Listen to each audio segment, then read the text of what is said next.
Hello everyone, I'm Amit Gupta, your physics teacher on Unacademy. Welcome to another episode of Fireman, science का super hero, logic का दोस्त। 2 अप्रैल 2011। क्या आपको ये तारीख याद है? मुंबई का Wankhede stadium, cricket world cup का फाइनल और कमेंटेटर की ये line, Dhoni finishes off in style and India lifts the World Cup after 28 years। सारा देश मानो खुशी से दिवाली मना रहा है, वो भी अप्रैल में। पर इस दिवाली की रोशनी की शुरुआत होती है महेंद्र के गांव के अंधेरे से। ये कहानी शुरू होती है 1998 में झारखंड के एक दूर दराज के गांव में रहने वाले महेंद्र से। महेंद्र एक उभरता हुआ विकेट कीपर बैट्समैन था।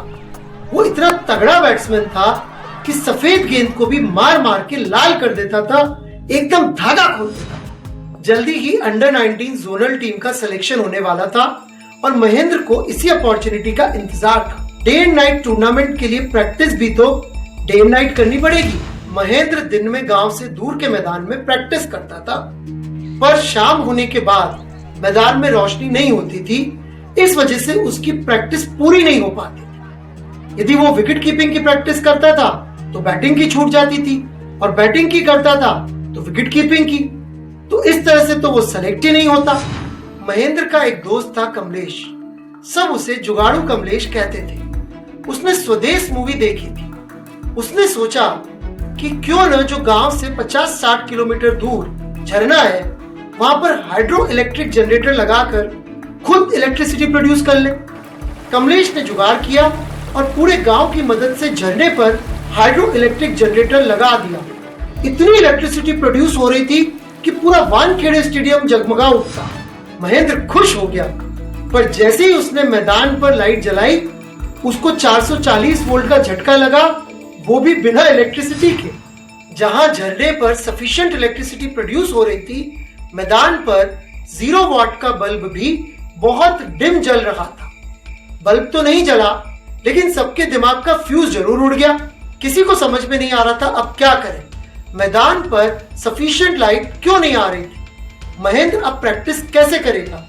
क्या अब वो सेलेक्ट नहीं हो सकेगा? क्या कोई है जो उसकी मदद कर सके? अगर साइंस में हो डाउट तो fireman will sort it out.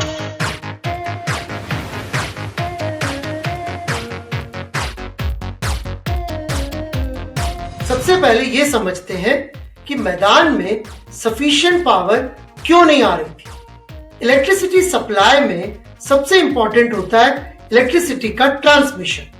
Transmission का मतलब ये है कि हम पावर जनरेट एक जगह करेंगे और उसका इस्तेमाल किसी दूसरी जगह पर करेंगे, और इसके लिए यूज होती है ट्रांसमिशन केबल्स। और इसमें सबसे बड़ा हर्डल होता है इन केबल्स का इलेक्ट्रिक रेजिस्टेंस। जिन ट्रांसमिशन केबल से इलेक्ट्रिक पावर एक जगह से दूसरी जगह ट्रांसफर होती है, उनमें एनर्जी का लॉस भी होता है अकॉर्डिंग टू I²RT।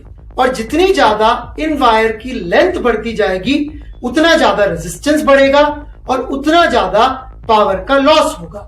और इसी वजह से जब झरने से मैदान तक ट्रांसमिशन केबल को लेकर आए, तो मैक्सिमम पावर तो रास्ते में ही हीट की फॉर्म में गायब हो गई और मैदान तक इलेक्ट्रिसिटी बिल्कुल नहीं पहुंची। इसका एक सिंपल सॉल्यूशन है ट्रांसफार्मर। ट्रांसफार्मर एक ऐसा डिवाइस है जो एसी वोल्टेज को इंक्रीज या डिक्रीज कर सकता है। ट्रांसफार्मर फैराडे लॉ और म्यूचुअल इंडक्टेंस के प्रिंसिपल पे बेस्ड है। इसमें 2 कॉइल्स होती है। एक प्राइमरी कॉइल जो कि कनेक्टेड होती है एसी वोल्टेज के सोर्स से, जैसे कि झरने पे लगा हाइड्रो इलेक्ट्रिक जनरेटर, और दूसरी होती है सेकेंडरी कॉइल जो कि कनेक्टेड होती है लोड से, जैसे कि मैदान पे लगी हुई लाइट है।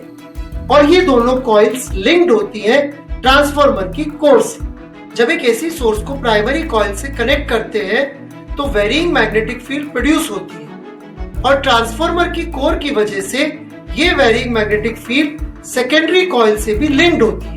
अब फैराडे लॉ की वजह से जब किसी लूप में वेरिंग मैग्नेटिक फील्ड होती है, तो इंड्यूस्ड इलेक्ट्रोमोटिव फोर्स या ईएमएफ आ जाता है, और उस इंड्यूस्ड ईएमएफ से इंड्यूस्ड करंट जनरेट होता है। इलेक्ट्रिकल पावर को दूर तक ट्रांसमिट करने के लिए स्टेप अप ट्रांसफार्मर चाहिए होता है। स्टेप अप ट्रांसफार्मर के सेकेंडरी कॉइल के टर्न्स प्राइमरी कॉइल से ज्यादा होते हैं। इसकी वजह से सेकेंडरी कॉइल में वोल्टेज प्राइमरी कॉइल से बढ़ जाता है। एक आइडियल ट्रांसफार्मर में आउटपुट पावर इनपुट पावर के बराबर होती है। Power is equal to voltage into current. इस इक्वेशन से हमें पता चलता है कि सेकेंडरी कॉइल में यदि वोल्टेज बढ़ेगी तो उसमें करंट कम हो जाएगा। Heat is equal to I square RT। इस इक्वेशन से हमें पता चलता है कि हीट कम होने की वजह से एसी करंट को लॉन्ग डिस्टेंस तक ट्रांसमिट कर सकते हैं।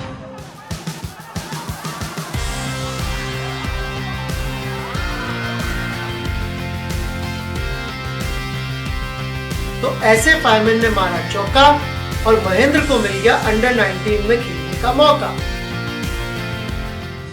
फिजिक्स रिलेटेड ऐसे प्रॉब्लम आप भी आसानी से सॉल्व कर सकते हो और अपने आसपास के किसी चैंपियन का करियर बना सकते हो। बस अटेंड कीजिए मेरी स्पेशल क्लासेस और लाइव बैचेस अनअकैडमी ऐप पर। यूज कीजिए कोड AGNUC। इससे आपको मिलेगा डिस्काउंट और ढेर सारा नॉलेज।